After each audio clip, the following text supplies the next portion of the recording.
Hi, I'm Yannick Hanfman. I'm Ilya Marchenko. I'm Dennis Kudla. This is Sebastian Olfner. It's Marc-Andreas Whistler. I am Francisco Cerundolo. And you're listening to the GTL podcast.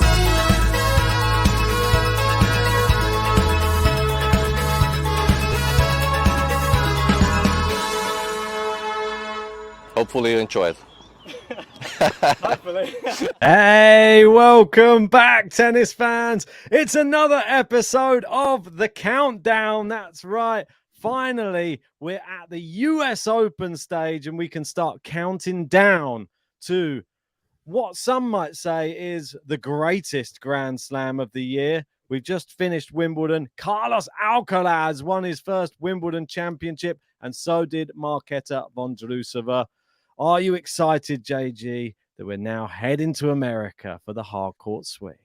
Well, it's 35 days till the US Open. It's just past midnight, so officially it is 34 days now, which means, according to my quick maths, we should get 5 episodes in of the countdown for the US Open, which instantly is a countdown record.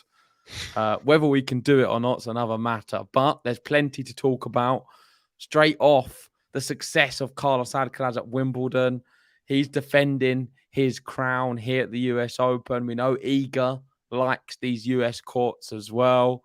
Djokovic will be playing. Is it going to be any of them three? Maybe not. Maybe we're going to get a surprise. We'll get Vondrousova go back again. Maybe we will get a surprise. US Open is normally the one where we do get the surprises. True. If you are new to the channel and you haven't seen the countdown before, then make sure you have subscribed. If you want to follow us on audio platforms as well, go follow us on Spotify and on Apple Podcasts as well. Leave us a review as well. That would be great. And this is how it goes. We'll go through the contenders, the latest news. We'll have tennis shootout where myself and JG ask each other a bit of tennis trivia. And then we'll have a rankings update and then the surprise package to finish. Are we ready to get going? Let's get straight into it. Welcome to the countdown. Novak Djokovic has won the Australian Open. 35 matches unbeaten. He's done it. Carlos Alcaraz. He wins his 14th Roland Garros title. Carlos Alcaraz wins the US Open and his first Grand Slam title. Here he is. Historic. Well, that wasn't it. His first ever Grand Slam title. This time last year, it was Carlos Alcaraz in that final against Casper Ruud, and he got it done in 4 sets. It was impressive, but I feel the lead up to his win was more impressive than the final itself. And that's the sort of thing that we come to expect these days from Carlos Alcaraz in Grand Slam. It is a 5-set thriller, isn't it, JG? Yeah, and no surprises. The player we will be speaking about on the men's, our number 1 contender, is going to be Carlos Alcaraz. So let's get into it. Section 1, contenders.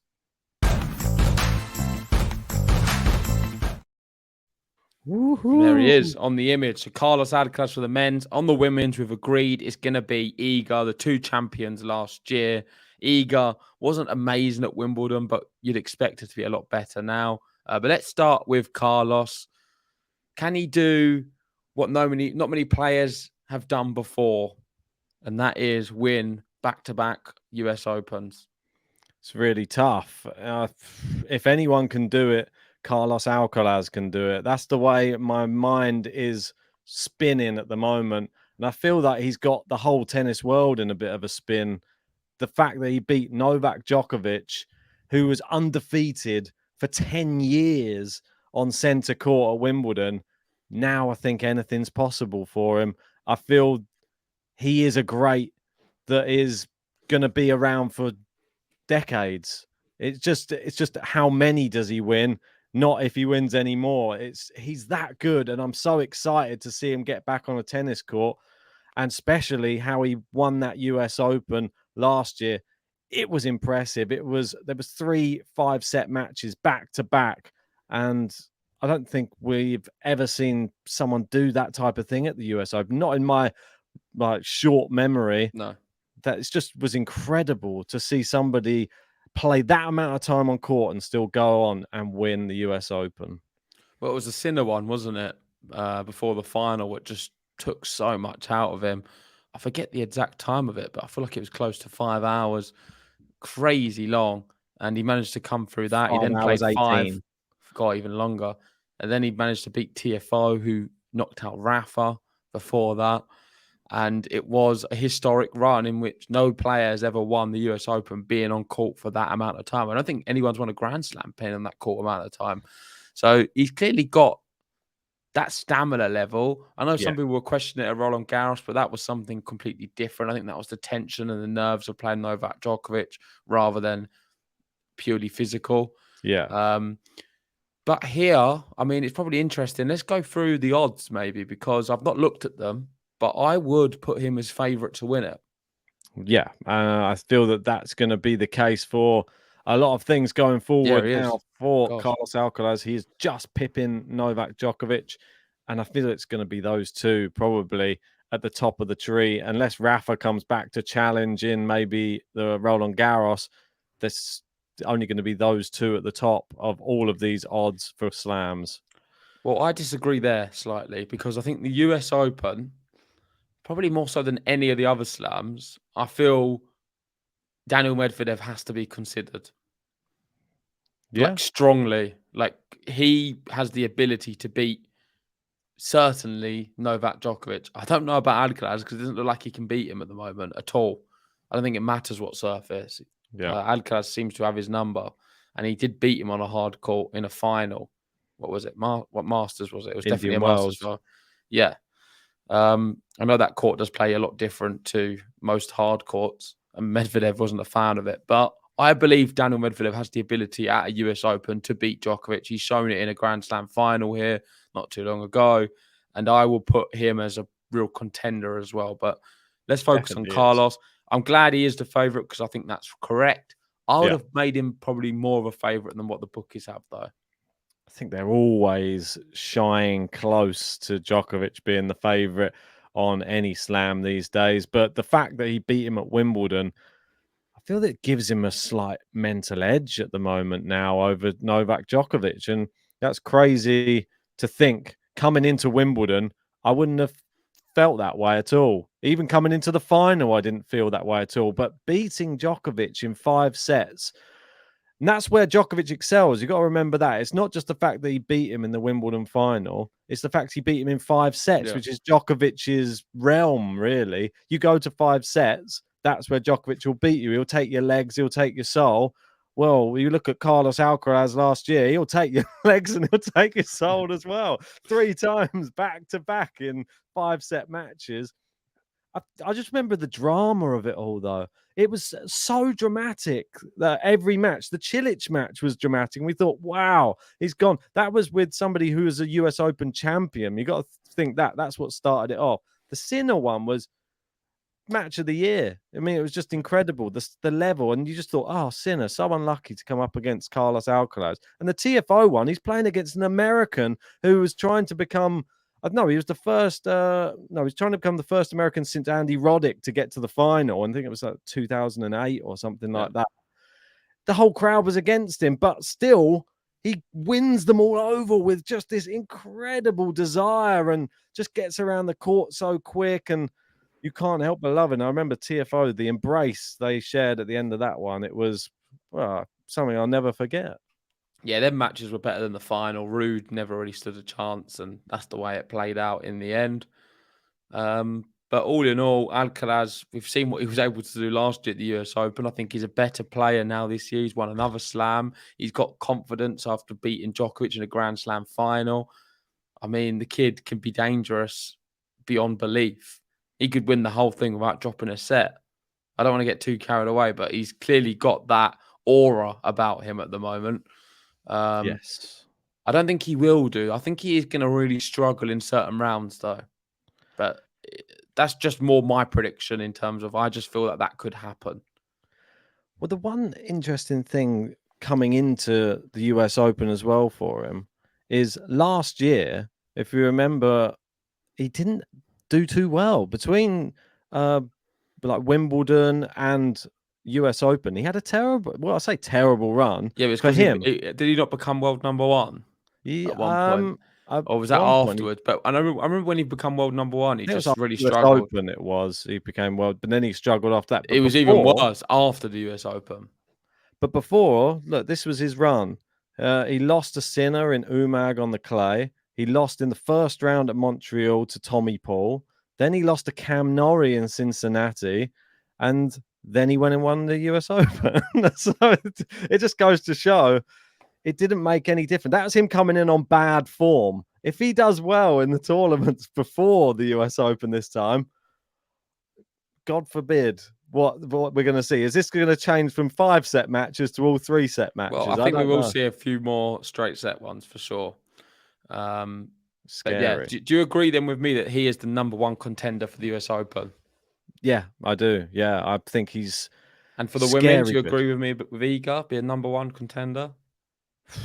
I think she has to be, but it's close. It's a lot closer on the women's. A lot closer.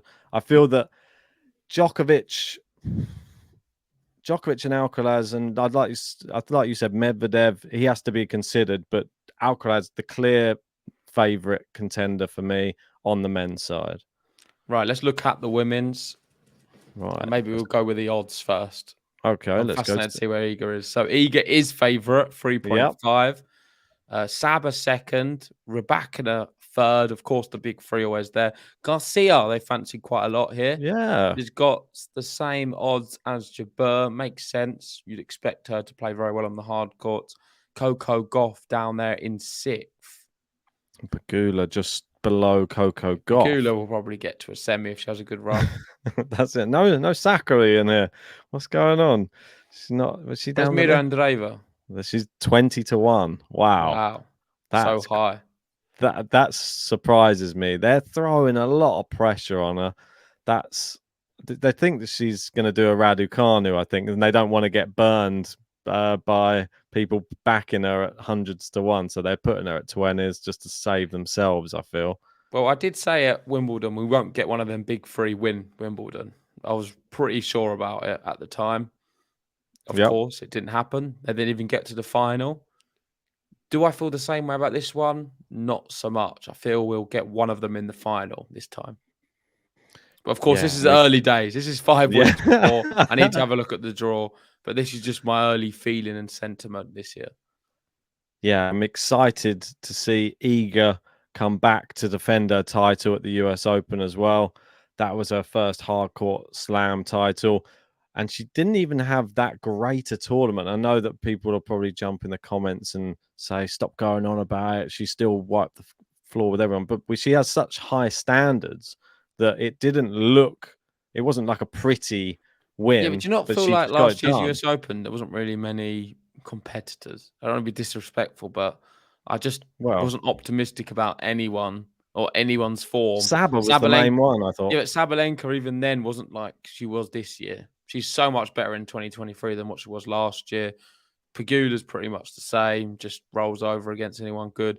And Jabeur was a lot worse last year. There wasn't really many contenders, to be honest. The only real one was Rybakina, who I thought could have done better at the US Open. I don't know what happened to her at the US Open. Do you remember? I can't remember off the top of my head. I can try and do a little dive. Sure, I can find it just now. So Rybakina, US Open. I think it was. Let's have a look. It was. Oh yeah, she went out in the Clara Burrell, first round. Yeah, you're right. Terrible result for her, considering straight off after winning Wimbledon, went out first round against Clara Burrell. Yeah, terrible result that. You'd expect her. That's what I'm saying. It wasn't. She was one I had a bit more hopes for, but then after that, obviously she's out. And then Iga just was beating up everyone else on tour at that time. Yeah, I expect Iga to do pretty well at this tournament again. It'll be different this year though, Ben. It is different because Iga's not the dominant force on the WTA as what she was. No, but it doesn't mean she looks beatable. She definitely does. Not always, let's be honest. Like 80% or 90% of the time, she still looks untouchable. But there's still a few matchups here and there where you think, oh, okay, she could trouble her. Yeah, she's dropped off a little bit, but that last year's run was so hard to Has like, she dropped off, emulate. or has people just got better?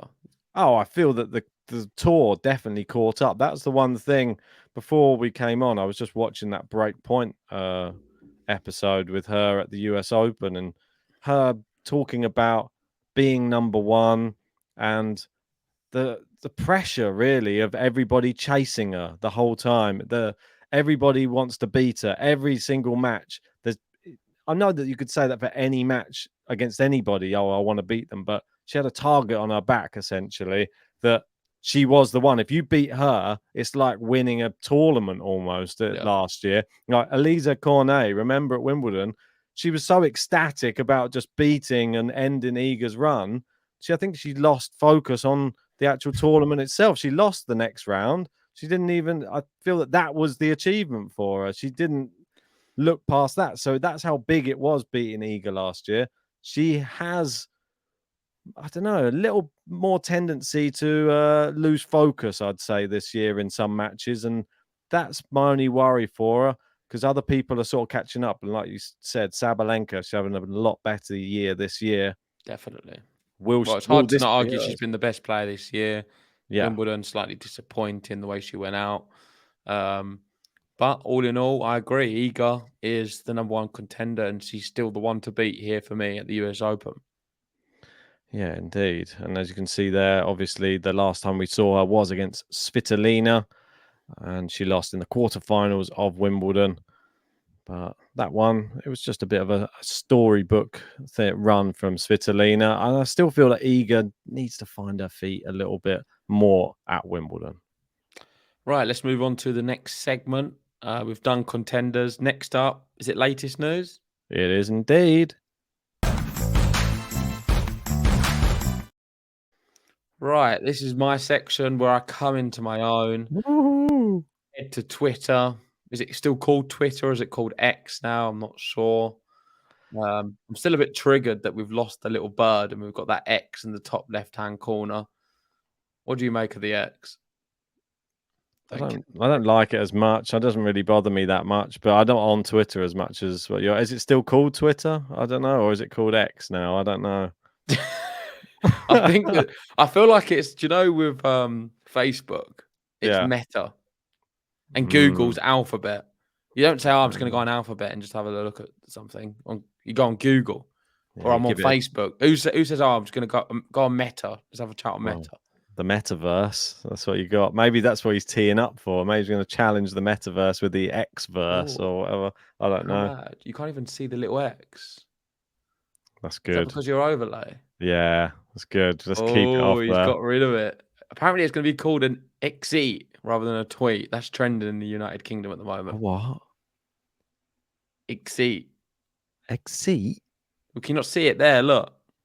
That's weird. Anyway, probably not. Right, this is how we do it. So I'm going to type in US Open. I've never seen any of this because I'm doing it live. Hit the button. We'll go on top. And first up is Julie, the Novak Djokovic fan, saying both Cincy Tennis and US Open officially adding Djokovic to the website. USA, here he comes. It is a big talking point. Of course, Djokovic has not been allowed to play in the US all of last year. Was it 2 years now? No, I think he was allowed the year. It was allowed the year before, but not the Masters events, right? Yeah, it was a weird because he wasn't allowed in Canada for sure. Yeah, it's all been a bit of a muddle really since COVID. He definitely wasn't allowed at all last year. Missed out on a lot of events, but he is back on US soil, and I'm glad he is because he should have always been there. And of course, he can do some damage at the US Open. Yep. The next one we've got Rafael Nadal. And this is a trick shot from him. I remember this one famously. Amazing, isn't it? It's right on target. Brilliant. Rafael Nadal. I miss him already. I should have known that there would be a Rafa one pretty soon afterwards. So what we got here. So let's pause this. Officially got my tickets for WTA San Diego Open. It's the week after the US Open, so probably won't be as many top 20 players as last year, but it was so much fun. Try to make it if you can.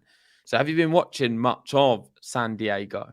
No, that was one Iga won, wasn't it, last year, if you remember? So was there a men's San Diego which just happened? No, it says WTA San Diego. No, but was there a men's? Because this is the one what's just starting, right? The I think- WTA San Diego.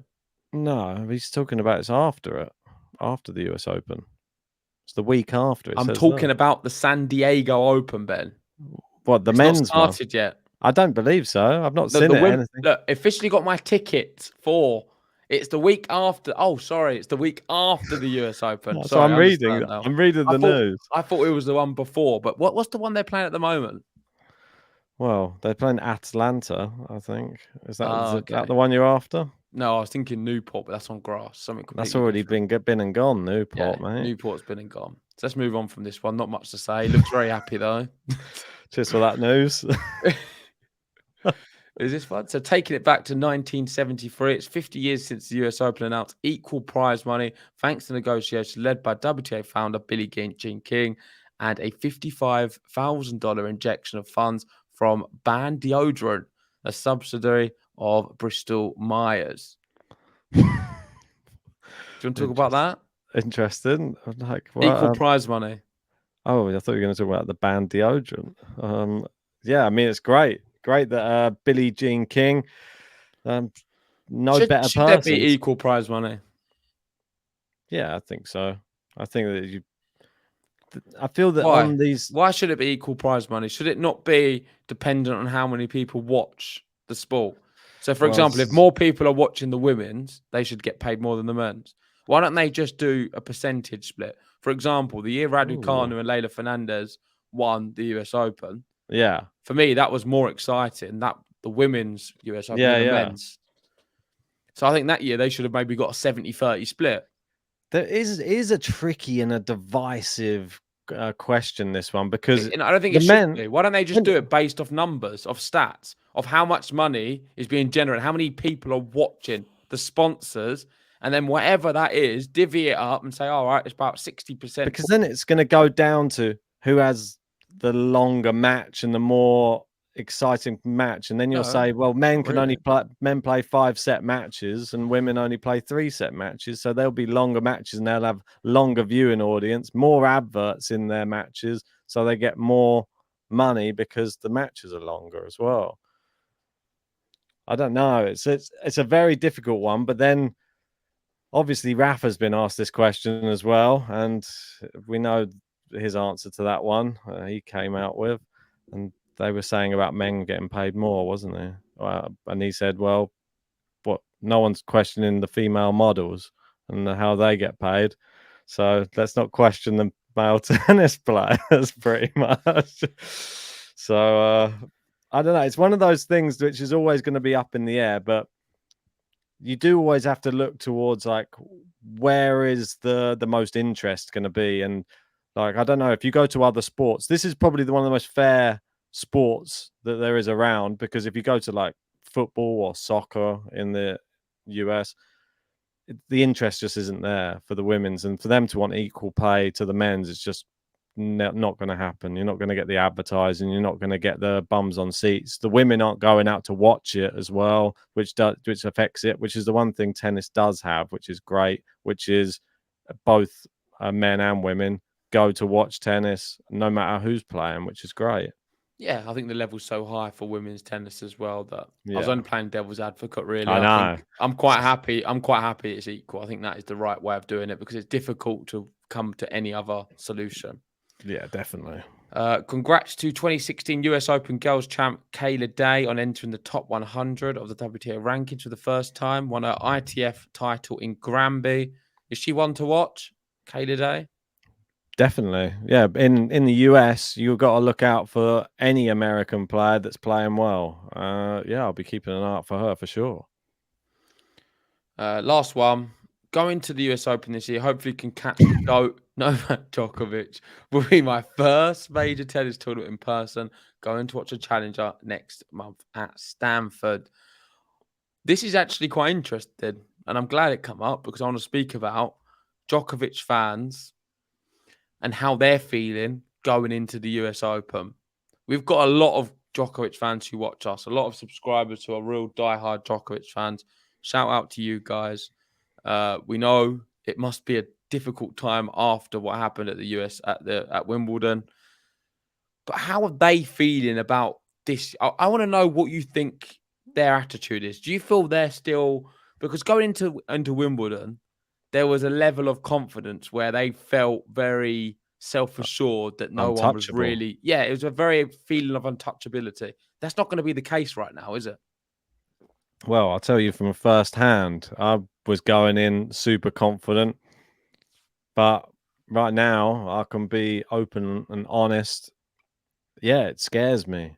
And Carlos Alcaraz, he's the real deal. That's the problem now. We know he's the real deal. He's had one little blip, which was I'm scared of playing Djokovic the first time. And well, not the first time at a slam. He had the And Hugo Gaston one. well, yeah. I mean, he has those He's only a blips, little boy. but Marazan. What happened against Marazan? that was just Marazan playing absolutely Marazan flash in the pan for that one match. But then I feel like he can still come good. He's still playing well in the challengers, but he needs to step up more on the big stage. That match against Alcaraz, no one would have beaten him that day. That's the honest truth. It was just that good. So Marazan would have beaten Djokovic. I think he'd beaten anybody. Would he have beaten Prime Federer? He would have beaten anybody. It was that good. Come on. I'm not joking. Ben, what's wrong with you? I watched the match. It was ridiculous. Would he have beaten Rafael Nadal? It was lights out tennis. It was hit about like 50 winners. You don't. Would he have beaten 2008 Rafael Nadal? I don't know. That's a difficult one on the clay. Right, breaking news, everyone, for joining. Marazan would have beaten every single player in history that day on the Alcaraz victory. Is that correct? Are you going to come on the podcast and say that? It's like saying Rosal could have probably beaten every player in history when he beat Nadal at Wimbledon that day. He couldn't have. When he obviously plays that good. It wasn't that amazing, Ben. What? It wasn't that like, wow, oh my God. He had a really good performance. If he'd have played anyone like a Prime Federer or a Djokovic, they'd just blitz him. It'd been a 3 and a 3 done.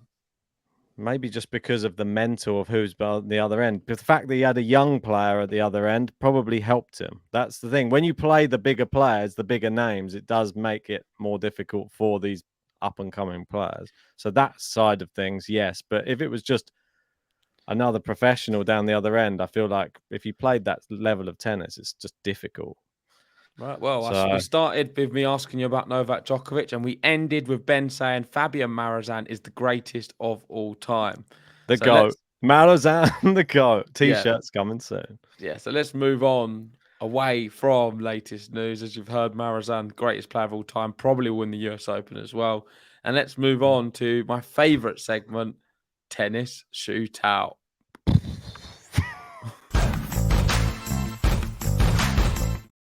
Here we go. This section is me versus Ben. We have a question each. We've got 30 seconds to answer it, and we'll see who gets it right. So far, 100% record on my end. Not got one wrong. Flawless, really. Wow. I'm glad we've come away from the news, which is just random people telling us which tennis tournaments they're going to now. And now we're on to this section, which is, yes, I haven't done too well on the shootout. I've come close. I think the only one I've got right is about alcohol so far, which is not a good sign for me. Have to hope more alcohol questions come up. Maybe the US Open, I've not actually been myself, so to know prices in dollars, I'm going to struggle on. But I have got a question for you. It is US Open related. I will be giving you 4 potential answers to it because I'm nice like that. I like to give you a multiple choice question. Yeah, your one won't be multiple choice. That's fine. I like it. Different options. There is an array. Brilliant stuff. Right. Okay. So do you want to go first or shall I go first? You go first. All right. I'll ask you my question first. Wait, let me put my AI glasses on. All right. Zoom. Wow, they're invisible. They're really good, those new ones. Yeah, Elon sent them to me. Oh, they got X's on the side. Right. Okay, I'm going to cue the music because we're going to have the 30-second timer ready. And it will start when I have finished asking the question with the 4 potential answers. Right. So, name the last man to get bageled in a US Open final. We got A, Leighton Hewitt, B, Andy Roddick, C, Andy Murray, or D, Kai Nishikori. Go. A US Open final.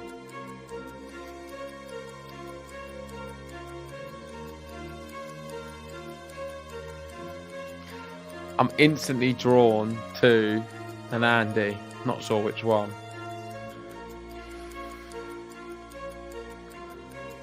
But I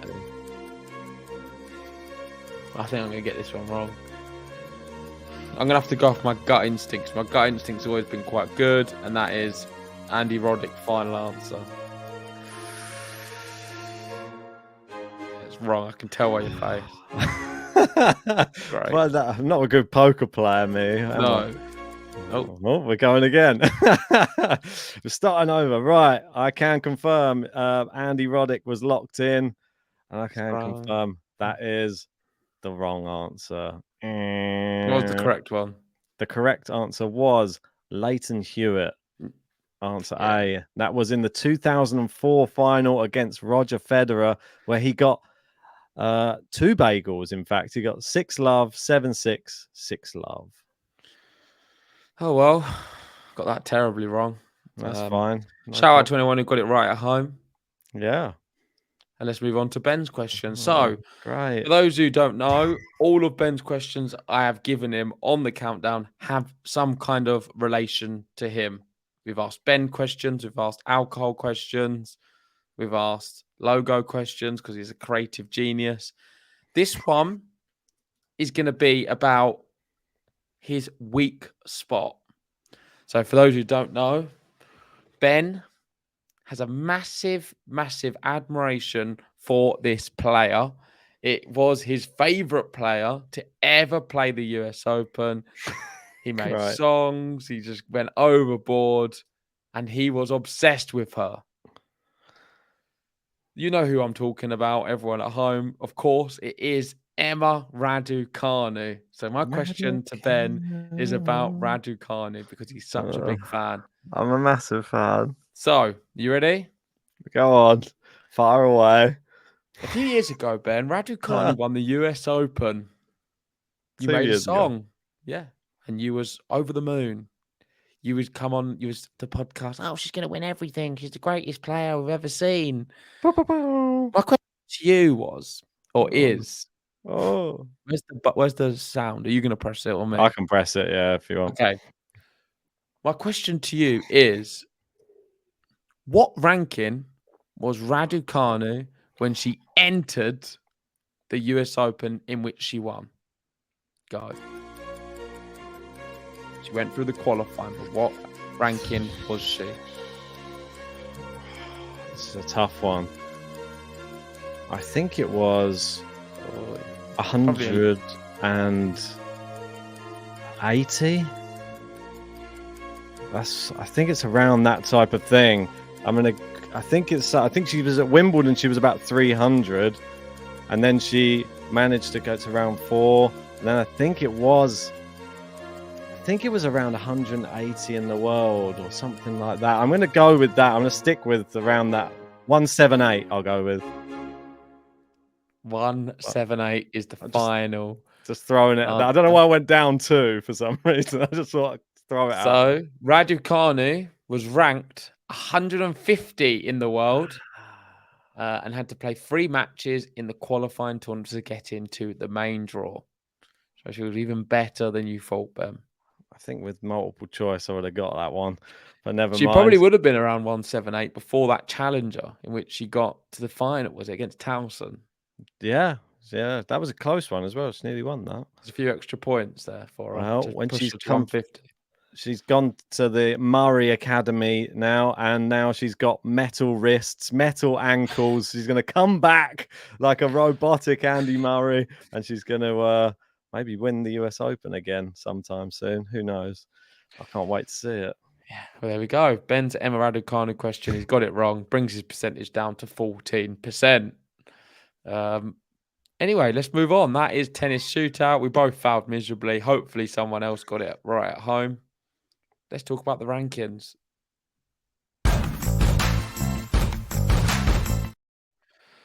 Ranking time, and the ranking for the entries for the US Open closes 6 weeks before. We are within that threshold now. Yep. So let's bring it up, Ben. I know you got the graphic ready. Let's have a look. We got the graphic for. There's always the graphic for the men's, but for some reason they don't ever do this one for the women's. I don't know why, but we'll have a look down anyway. The men's is pretty self-explanatory at the moment. At the top, as you can see, that you got the entry ranking on the right, and this one on the left, which is the current ranking, and you can see they're all just exactly the same at the moment. There's barely much movement there. Yeah, from Musetti's anybody. dropped a little bit, but not much. Yeah, we'll have to just go down a bit further to see any bigger changes. Can you see anything which is of note here? Maybe cash in. Yeah, I mean, Yeah, just won his Cashin's the first big one. tournament. Yeah. Just won his first ATP tournament. That was impressive. Love to see him embracing with his dog as well at the end. He brought the dog on court and was giving it a nice kiss. I'm not sure if I agree with kiss on the lips with the dog, but still, it was a very sweet moment. It was very nice. But no, it's massive for him because being 90 as his entry ranking, it's a big difference to say now 49. Like he's a bit After. more. He's a respected player in that draw. Top 50. With this ranking, he's going to be all right now for Grand Slam. Just needs to keep plodding along, securing enough points to stay where he is, and he'll be in every Grand Slam he wants to play, and he'll make a good amount of money and have a good career. He's a good player, Cashin. Yeah, very good. But that one was on the clay as well, so he's going to have to come off the clay where he's so much more at home and come onto the hard courts. Offner there doing great. He's up to 52 in the world. We've got to give him a mention. That's fantastic from him. He's really kicked on from that Roland Garros performance where he got to the fourth round. Didn't do too well at Wimbledon, but just got an unlucky draw, Lehechka, wasn't it? So, yeah. And he's done well since then. So he's won a challenger tournament, and then he beat Zapata Morales and Echeverri as well. I'm losing to Casper Ruud in 2 close sets. So, do you have all 104 players who have got into the US Open here? There should be pretty much all of them. Yeah. Let's have a look. So where does it go down to? Goes down all the 96? way. Yeah, 96. Really. Maybe it's not 104. There's a lot of protected ranking style players, I feel, in these places. Yeah. So Riley Elka, he's got a protected ranking. He'll be in Raonic as well. Vesely, Nishikori. Nishikori's been doing really well actually, in the challengers, and he's going to be. I'm glad we need to talk about him because I think he's the player everyone will want to avoid. No one's going to want to Kai Nishikori first round, and the truth is, anyone can get him. I feel. Yeah, the US Open finalist. Yeah, from 2014. Dominic Thiem, another one who's won the US Open. Chilich, him? Probably not. Chilich won it. Yeah, two champions there. That's a draw from hell if you get them. Even Gael Monfils is a nightmare draw if he turns up and actually plays well. Well, these are all the lucky players here. Look. So Pella, Monfils, Harris, Delian, Molchan. Yeah. They're all like out of they wouldn't have got in automatic entry. No. They were just protected with the fact that they were lower, they were higher ranked. A week ago. Yeah. I know, they've fallen down. But that's just the way it goes sometimes in these rankings. Obviously, there's going to be a load of wild cards coming in and then all of these qualifiers as well. We've only got one withdrawal so far. Mikael Ymer. Well, forced one, isn't it? Yeah. He missed one of the anti-drug tests. It's not the good. Doping tests. Especially after his outburst the other week as well. It's not looking it's not looking good for Ymer right now. His brother will be flying the flag for Sweden, I'm sure. Yeah. We've got these alternates in there: Diaz Acosta, Schwartzman, looking down that list. Kwon, pretty good one. Yeah. Krezi. Goffin, I quite like a bit of Goffin. Yeah, why not? Michael Moe in there as well. Tara Daniel. Yeah, some pretty good players in there. Then we got no, we've not got any qualifiers yet. They've not decided who is going to go into the draw for the qualifiers. So those are the rankings currently for the men's. All we can really do for the women's is look at the live rankings at the moment. I can just try and bring that one up. Just bear with me. This is the men's. I've got it on at the moment. Yeah, let's just see some of the ones who have been rising through the rankings. Exactly right. Let's just have a look on here. Apologies if any little adverts pop up, but that's just what this website does. Oh, what was that? Sound like a guitar. You're playing the guitar these days. Down that is that a transition? Come on, move down. You're gonna play a song while I get the website up. Right, okay. So just looking down, it's just the usual suspects at the top. Let's just keep going down. I want to see some movements, Ben. Let's see some movements. I want to see the website move. Oh, right, there you go. It was stuck for a bit there. Right, Mukova doing well. Vekic doing well. Who else have we got moving? Oh, Martic dropping massively. Valskova dropped 9. I mean, yeah. I mean, she must have just been holding on to a lot of points. Yeah. Let's keep moving down. I feel like there is someone who's got some mad movement, but we've not got to it yet. Bogdan dropping 12 places there. Mila moving up, forcing up to 60 there in the world. Mila new career high, 60. Her target, I saw her speaking, was top 70 start of the year. That's all she wanted to do. Now she's upped it to top 50. I think she can do it. If she just has like a little run at the US Open, she'll do it. No one's going to want to play her at the US Open, guaranteed. That goes so in for the main player to avoid in the whole entire draw is her, for sure. If you're like a seeded player, you do not want her. You know that Sakkari is getting her, don't you? You just can see it already. I've got it. Clip it now. Maria Sakkari gets Mirjana Andreeva first round. Right, moving down. I reckon it was going to be Vekic. Oh, Noskova's dropped a lot. Oof. Gosh, yeah. 20. I think there's someone else who's moved up quite a bit. Let's have a look. Baindor has dropped. She just got to a final recently as well. She dropped 18 places. That's crazy. I'm still going. I don't see this big mover. There's a lot of people dropping. There's not too many people moving. Right, dropped 8. Oh, right. I'm going to move back to the top just in case we missed anyone. But no, big droppers. Blinkova's up 3. That's the biggest mover. The rest of them haven't moved. But we do have tournaments coming up. As you can see there, Iga's going to be playing, trying to extend her lead at the top a little bit more. She was terrible in Warsaw last year. I think she lost to Garcia.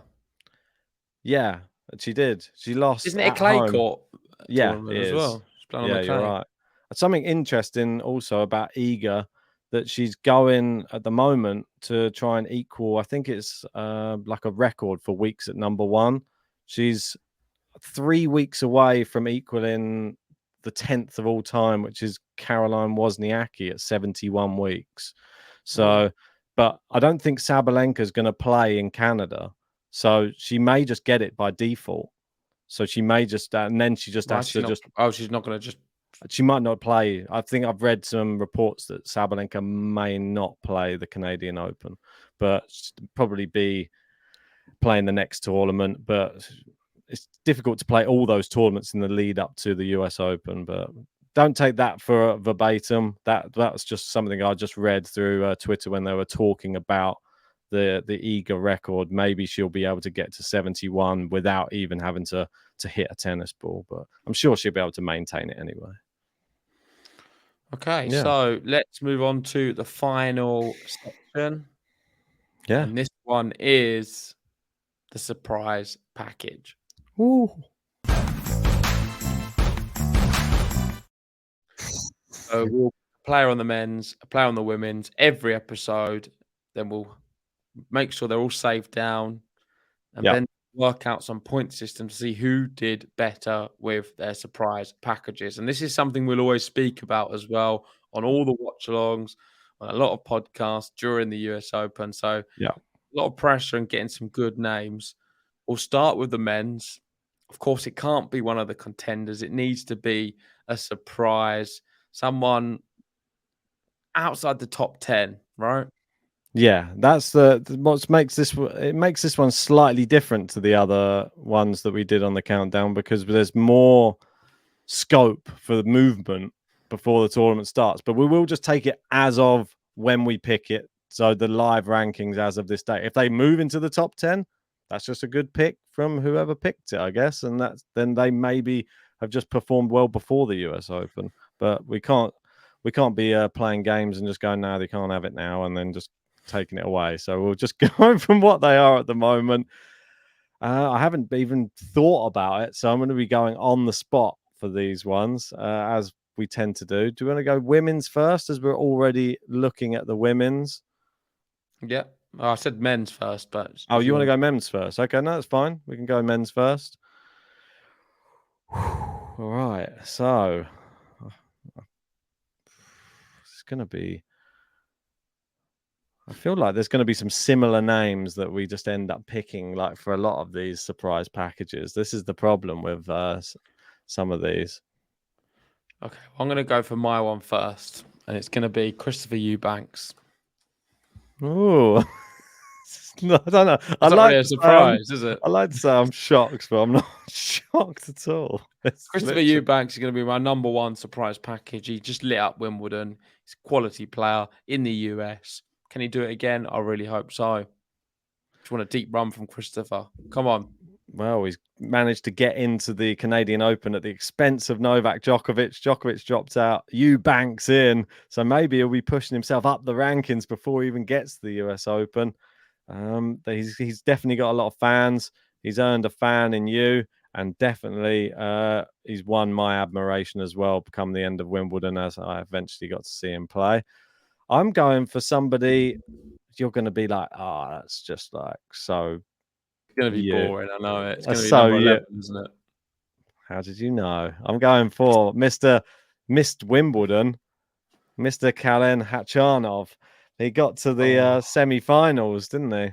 They beat Kyrgios at the US Open. I feel that Kalen Khachanov is a good surprise package to have. He's outside the top 10. Sorry. So that's what I'm going to be going with. Right. So that's a good one anyway. Maybe. He might even play it. What happens if they don't play it? Do I get to pick again? No. Oh, On the women, I'm going to have Madison Keys as my surprise package. She was playing quite well at the start of before Wimbledon. Played really well in Wimbledon, just lost out to Sabalenka. I like her chances in the US. Hopefully she can just have a good run and play some good tennis. Maybe. She was my surprise package for Wimbledon. As we know, I stole her at the last because you were going Vekic or bust for some reason.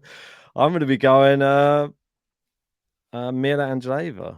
Oh, so predictable. I'm going Russians upon Russians. You see how well they did at Wimbledon. I feel that the Russians have got something to prove at the moment. And I feel that Russian power right now on the tennis tour, it is a thing. And they're coming through. They're coming strong. Mira Andreeva. I hope that one clips that and makes it into something.